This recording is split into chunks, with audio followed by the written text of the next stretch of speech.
जरा सोचिए, एक कार्टून शो जो सिर्फ इंटरटेनमेंट के लिए बना था, लेकिन उसने ऐसे वाकयात प्रेडिक्ट किए जो हमारी असली जिंदगी में सच हो गए।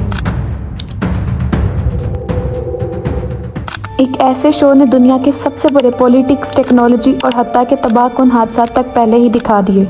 लेकिन ये कैसे मुमकिन है? क्या द सिम्पसंस एक मैजिक शो है? क्या इस शो के राइटर टाइम ट्रैवलर्स हैं? या क्या ये सिर्फ एक इत्तेफाक है? या फिर इसके पीछे कोई हिडन रियलिटी छुपी है? आज की इस वीडियो में हम द सिम्पसंस की सबसे हैरत अंगेज प्रेडिक्शन का तज्जिया करेंगे, जो या तो हो चुकी हैं या होने के करीब हैं। द सिम्पसंस एक अमेरिकन एनिमेटेड टीवी शो है जो 1989 से चल रहा है। ये सिर्फ एक कॉमेडी शो नहीं, बल्कि एक ऐसा कल्चर फेनोमेना बन चुका है जो दुनिया भर के लोगों ने देखा है। इसकी हर एक एपिसोड फनी और स्टेरिकल तरीके से सोसाइटी को एनालाइज करती है। लेकिन इस शो का सबसे ज्यादा हैरान कर देने वाला पहलू इसका फ्यूचर प्रेडिक्टिंग पावर है। इन कार्टून्स को देखने के बाद हर किसी के जहन में सिर्फ दो सवाल आते हैं: क्या ये प्रेडिक्शन वाकई सच हो सकती है या ये सिर्फ एक इत्तेफाक है? आए इन सब शॉकिंग प्रेडिक्शंस का डीप एनालाइज करते हैं। नंबर 1, डोनाल्ड ट्रंप का सदर बनना। Episode part two the future year 2000। इस एपिसोड में लिसा फ्यूचर प्रेसिडेंट बनती है और कहती है, ट्रंप एडमिनिस्ट्रेशन से हमें काफी मसाइल मिले हैं। As you know, we've inherited quite a budget crunch from President Trump. जबकि तब ट्रंप सदर नहीं था। ये डायलॉग 2016 में बहुत ज्यादा मशहूर हुआ क्योंकि 2016 में ट्रंप प्रेसिडेंट बन गया। क्या आप सोच सकते हो कि इस कार्टून ने यूएस के प्रेसिडेंट को 17 साल पहले प्रेडिक्ट कर लिया था? अब ये वीडियो देखो और अब ये वीडियो देखो। अब खुद सोचो, कोई इतना एक्यूरेट कैसे प्रेडिक्ट कर सकता है? चलते हैं नेक्स्ट प्रेडिक्शन पर। 1998 season 2 episode 5। Mister Homer Simpson एक मूवी स्क्रिप्ट एक डायरेक्टर को सुनाता है। डायरेक्टर को वो मूवी स्क्रिप्ट इतनी ज्यादा पसंद आती है कि वो उसे चोरी करने का सोचता है। उसके बाद वो डायरेक्टर उस मूवी स्क्रिप्ट को 20th सेंचुरी फॉक्स स्टूडियो ले जाता है और स्टूडियो के बाहर ये वाला साइन लगा था जिसमें लिखा था कि ये स्टूडियो डिज्नी का ही एक डिवीजन है। असल बात तो ये थी कि तब 20th सेंचुरी में फॉक्स एक अलग कंपनी थी और डिज्नी से उसका कोई लेना देना नहीं था। लेकिन 19 साल बाद यानी कि 2017 को वही हुआ जिसका आपको अंदाजा हो चुका होगा। डिज्नी कंपनी ने फॉक्स फिल्म स्टूडियो को खरीदने के लिए $71 बिलियन का ऑफर दिया और फिर एक्वायर भी कर लिया, और इसी के साथ सिम्पसन कार्टून की 19 साल पुरानी प्रेडिक्शन सच हो गई। नेक्स्ट जो मैं आपको बताने जा रही हूँ उस पर आपको यकीन नहीं आएगा, लेकिन आपको यकीन करना पड़ेगा। सिम्पसन्स ने नोबेल प्राइज विनर को भी प्रेडिक्ट कर लिया, वो भी बिल्कुल एक्यूरेट। सिम्पसन्स के राइटर को उस बंदे का नाम तक पता था। 2010 सीजन 22 के एपिसोड 1 में दिखाया गया था कि होमस्ट्रॉम को इकोनॉमिक्स के लिए नोबेल प्राइज दिया गया था, और गेस व्हाट, 10 साल बाद वही हुआ। सिर्फ यही नहीं, अब ये देखिए,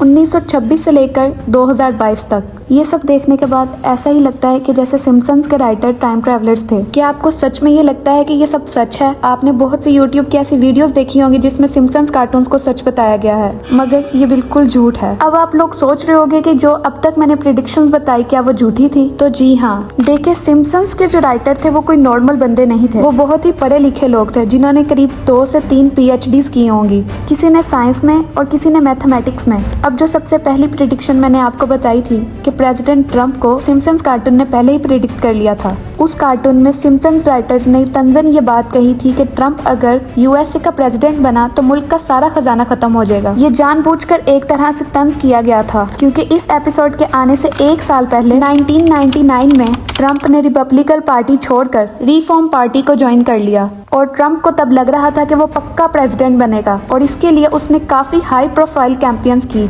इंटरव्यूज अटेंड किए, पॉडकास्ट दी और करीब $100 बिलियन भी खर्च किए थे ताकि उसे रिफॉर्म पार्टी की नॉमिनेशन मिल जाए और वो प्रेसिडेंट बन जाए। लेकिन ऐसा हुआ नहीं। फिर 1 साल बाद सिम्पसन्स कार्टून वालों ने इस पर तंज किया। ये सब कुछ हुआ था इस एपिसोड के आने से 1 साल पहले, और सन 2000 में जब ये एपिसोड आया तो सिम्पसन्स के स्मॉल और इंटेलिजेंट राइटर्स ने सिर्फ इस बात का मजाक उड़ाया कि अगले 5 साल तक प्रेसिडेंट ट्रंप रहा तो मुल्क खत्म हो जाएगा। वैसे ऐसा हुआ नहीं। असल बात यह है कि सिम्पसन्स के राइटर को ट्रंप कभी पसंद नहीं था। उस वक्त अमेरिकन कल्चर्स में जो कुछ भी चल रहा था उसी चीज को देखते हुए सिम्पसन्स वाले अपनी नेक्स्ट एपिसोड क्रिएट करते थे। इस एनिमेट वीडियो को ट्रंप के प्रेसिडेंट नॉमिनेशन के बाद बनाया गया था। एक्चुअल बात यह है कि जब 2015 में डोनाल्ड ट्रंप प्रेसिडेंट के लिए नॉमिनेट हो गया था तो सिम्पसन्स वालों ने एक शॉर्ट वीडियो रिलीज की जिसका नाम था ट्रंप टेस्टिक वोयेज। ये सिर्फ उन्होंने ट्रंप का मजाक उड़ाने के लिए बनाई कि ट्रंप के वोटर्स खरीदे हुए हैं। जब ट्रंप का ये सीढ़ियों से उतरने का वीडियो ऑलरेडी शूट हो गया था उसके बाद ये एनिमेट वाला वीडियो आया। अब आते हैं जो डिज्नी ने फॉक्स को खरीदा था उसकी प्रेडिक्शन पर। 1996 में डिज्नी ने एबीसी कॉर्पोरेशन को खरीद लिया था और ये तब की बहुत बड़ी न्यूज थी क्योंकि एबीसी कंपनी तब की बहुत बड़ी पॉडकास्ट कंपनी थी। अब आते हैं 1998 के सिम्पसन्स की एपिसोड में जब होमर डायरेक्टर के पास स्क्रिप्ट लेकर जाता है और इस एपिसोड में फॉक्स को डिज्नी की एक डिवीजन बताया गया था। ये सब एक मजाक था। इस एपिसोड के क्रिएटर्स और राइटर्स ने इस बात का मजाक उड़ाया था कि डिज्नी अगर एबीसी वालों को खरीद सकता है तो एक दिन फॉक्स को भी खरीद लेगा, लेकिन उन्हें नहीं पता था कि 19 साल बाद कुछ ऐसा ही होगा। इस एपिसोड के क्रिएटर ने खुद ट्वीट किया था कि ये सिर्फ एक फनी सीन क्रिएट किया गया था। अब आते हैं नोबेल प्राइज विनर की प्रेडिक्शन पर। जैसा कि मैंने आपको पहले ही बताया था कि शो के राइटर्स बहुत ज्यादा इंटेलिजेंट थे।